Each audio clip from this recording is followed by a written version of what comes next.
Greetings and salutations. In our current flashpoint in history, it is my duty and my humble honor to present to you today what is undoubtedly the most important issue of today. It is with stalwart belief and a humble heart that I implore you to abolish Michelle's boyfriend wanting to name their baby Jazz.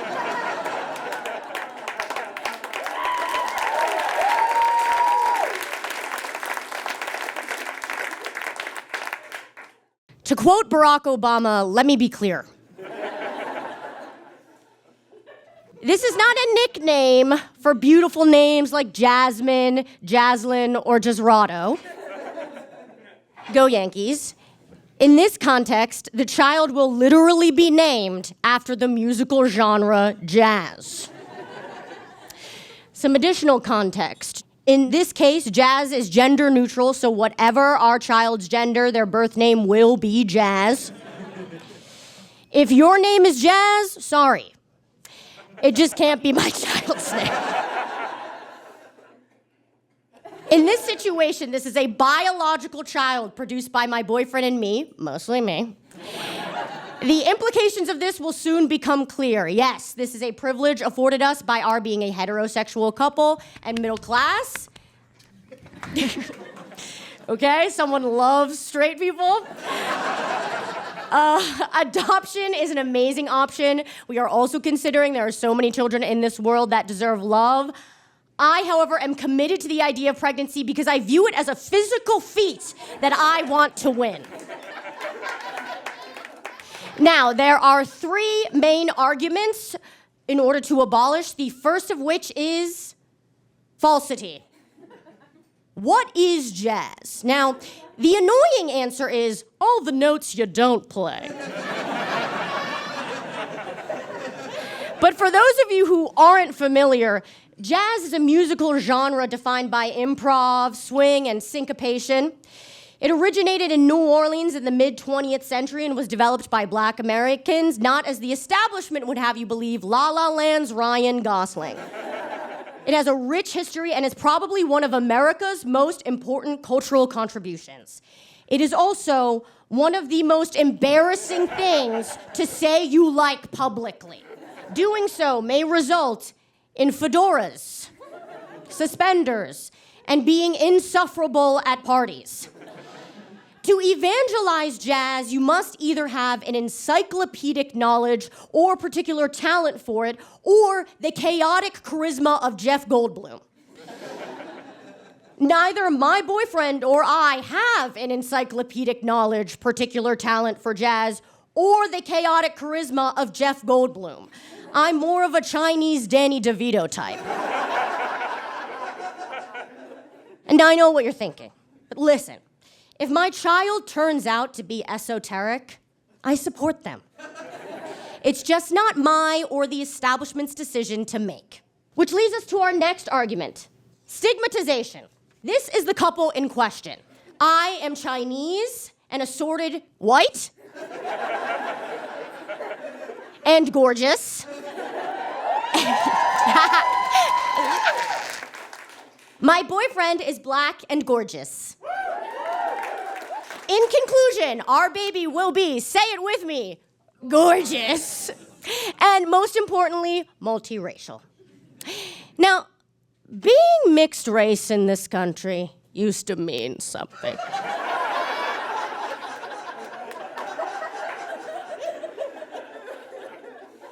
We endured ridicule, inappropriate questions, and the occasional Supreme Court case. But now, as our undeniable power has been revealed, we are legion. To the point of commercialization and fetishization. We see this evident in most advertisements, an increasing number of NBA shooting guards, and most importantly, the army of white women on the internet that post about their multiracial children for attention. This man wants me, an occasionally white-passing woman, in central Brooklyn to have a tri-racial Bruno Mars-looking ass child. Named after the musical genre jazz.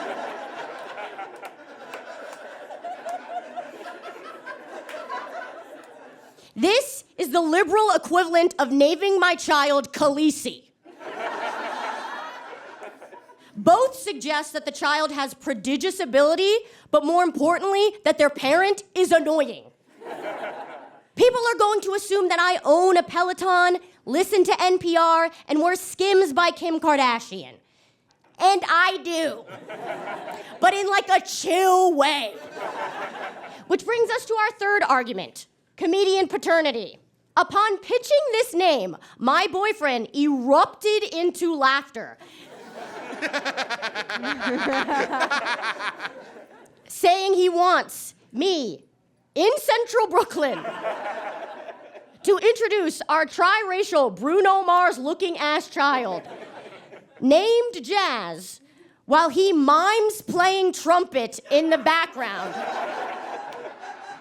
and then does his Louis Armstrong impression. In conclusion, this is a fucking setup. This man sees his child's name and my reputation as a silly little bit. And that is Elon Musk behavior. I cannot be the Grimes of Central Brooklyn. I think she lives above us, and she smells like sauerkraut. But it turns out it might also be Rachel. This man, to this day, has failed to offer any name alternatives to Jazz. I'm scared. Here are some names that I like. June. Jade, named after the Bratz doll. Noel. And Odyssey. We discovered this name while playing Spider-Man Miles Morales. You don't have to like these names. You just have to like them more than Jazz. Please. So I ask you, do you believe in normalizing interracial love? Do you believe that I deserve to be the victim of a setup? If so, what did I ever do to you?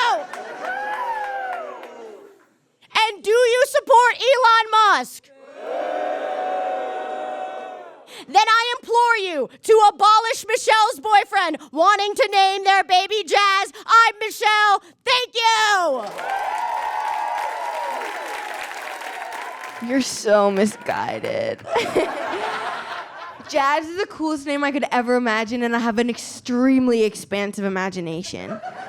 Also, what if the names that he could have picked out are worse? Jazz might be the best he's capable of thinking of. Have you thought of that? Because maybe he's giving you his best.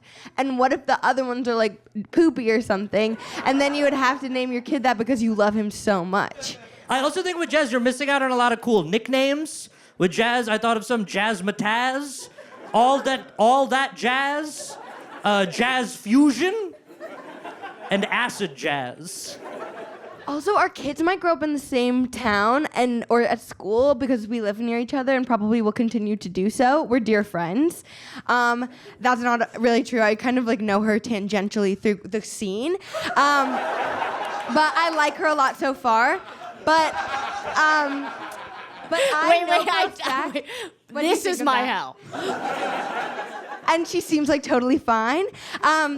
But I know for a fact... The reviews are in. I'm totally fine. I know for a fact that I'm not going to name my child Jazz because I personally wouldn't think that it was right to do. And so in order to make sure that you don't have the same name as my awesome kid who is going to be a showstopper, maybe it would be good to like just do one that you know I'm not going to choose. Just looking out for you, girl. Yeah, I think that you and I could probably, if you're still comfortable having only known me tangentially through the scene at this point, later down the line, we could have a conversation, make sure we're not like making sure our children are not named the same thing without my baby being named Jazz. I feel it's like hard to say. The solutions are there. I will say, also think about this, Michelle, was it? Yeah, this is funny because Josh and I are actually close friends. Also, think about it like this, Right. Jazz, that's a pretty nice genre to be named. I mean, what if your child was named melodic hardcore? Isn't that going to be your child's name?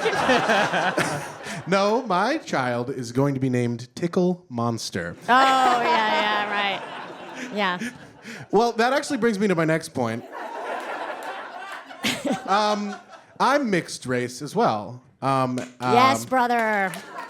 Thank you. I'm half cartoon and half Tonka truck. Right. Thoughts? I stand in solidarity with you, brother. I think Jazz it's such a beautiful name, and your point about it not even being short for anything. Well, my full name on my birth certificate is Andy. And I am so grateful to be called elongated nicknames like Andrew, that's not my name. Antron, Andy, don't do that anymore. People call you Antron? Antron, Andy, get off the building, you don't belong up there. All these various nicknames that are longer than my name. And so Jazz, they could have a nickname that's longer, like Jasmine. You can still call them these names, and that can be beautiful, and they can still be awesome. I would rather name my kid Andy. Well, you're going to It's make me taken. cry. You're going to make me cry. And that's time!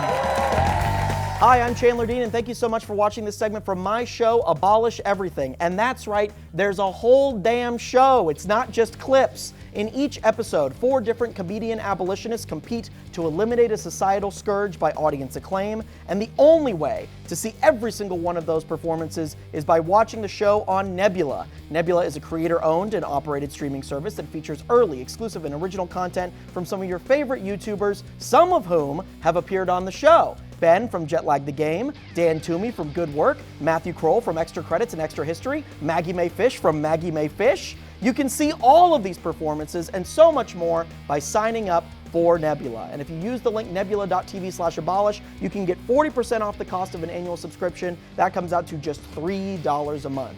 So join our radical movement, sign up for Nebula, and abolish doing anything except watching Abolish Everything.